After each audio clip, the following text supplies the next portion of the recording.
এই কুখ্যাত কদর্য স্লোগান, যার বিরুদ্ধে তিনি পশ্চিমবঙ্গের নির্লজ্জ প্রভাবশালী বিজেপি নেতা শুভেন্দু অধিকারী সম্প্রতি বাংলাদেশি পণ্য আমদানি রপ্তানি ও চিকিৎসা সেবা বন্ধের হুঁশিয়ারি দিয়েছেন। এক্সপোর্ট ইম্পোর্ট পারমিট ইস্যু করা বন্ধ করুন। আর তার বিরুদ্ধেই স্লোগান হচ্ছে পশ্চিমবঙ্গের রাজপথে। নানা অপকর্ম এবং উদ্ভট কর্মকাণ্ডের জন্য বর্তমানে ভারত জুড়ে সমালোচিত ও বিতর্কিত এখন শুভেন্দু। নিজ নির্বাচনী এলাকা পশ্চিমবঙ্গেই চোর চোর স্লোগানে মুখরিত। সে সময় জনতার মুখে চোর চোর স্লোগান শুনে বুনো ষাঁড়ের মতো তেড়ে আসতেও দেখা যায় এই নির্লজ্জ শুভেন্দুকে। বিধানসভার বিরোধী দল নেতার দুর্নীতির উপন্যাস এতটাই নীল যে তাকে মুখোমুখি রেখে চোর চোর সম্বোধন করতে দ্বিধাবোধ করছে না মমতা ব্যানার্জির তৃণমূল কর্মীরা। এর আগেও মমতা ব্যানার্জি ভোট চুরি ও জালিয়াতি করে ক্ষমতা হাতিয়ে নেওয়ার অভিযোগ করেছিলেন এই চোর কদর্য নেতা শুভেন্দুর বিরুদ্ধে। তবে তাতেও শুভেন্দুর চেয়ার গুনেই ধরেছিল। নাটকীয় জয় পেলেও চরমভাবে পরাজিত হয়েছিল তার বিজেপি।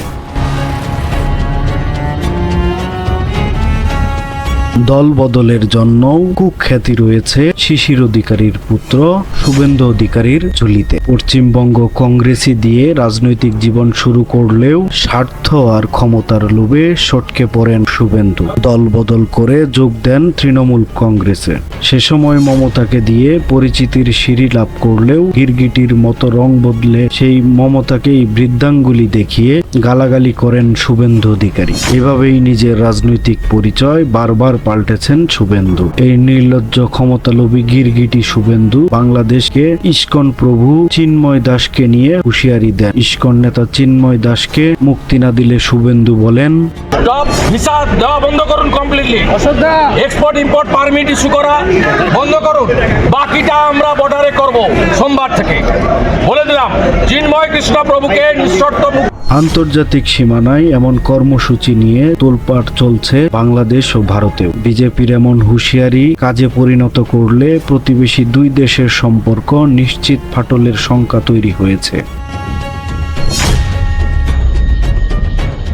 এদিকে বাংলাদেশে চিন্ময় দাসকে ঘিরে সৃষ্ট উত্তেজনায় বিজেপির আচরণকে রীতিমতো বাড়াবাড়ি বলে মন্তব্য করেছেন পশ্চিমবঙ্গের মন্ত্রী সিদ্দিকুল্লাহ চৌধুরী। তিনি জোর দিয়ে বলেছেন, বাংলাদেশের হিন্দুদের নিয়ে বিজেপি অযথা রাজনীতি করছে। বাংলাদেশে হিন্দুরা বিভিন্ন গুরুত্বপূর্ণ প্রশাসনিক পদে আছেন। চিন্ময় দাস প্রসঙ্গে সিদ্দিকুল্লাহ আরো বলেন, সন্ন্যাসী হন বা ইমাম, অপরাধ করলে তিনি অপরাধী। অত্যাচার হলে অবশ্যই নিন্দা করতে হবে, কিন্তু এটি বাংলাদেশের অভ্যন্তরীণ ব্যাপার।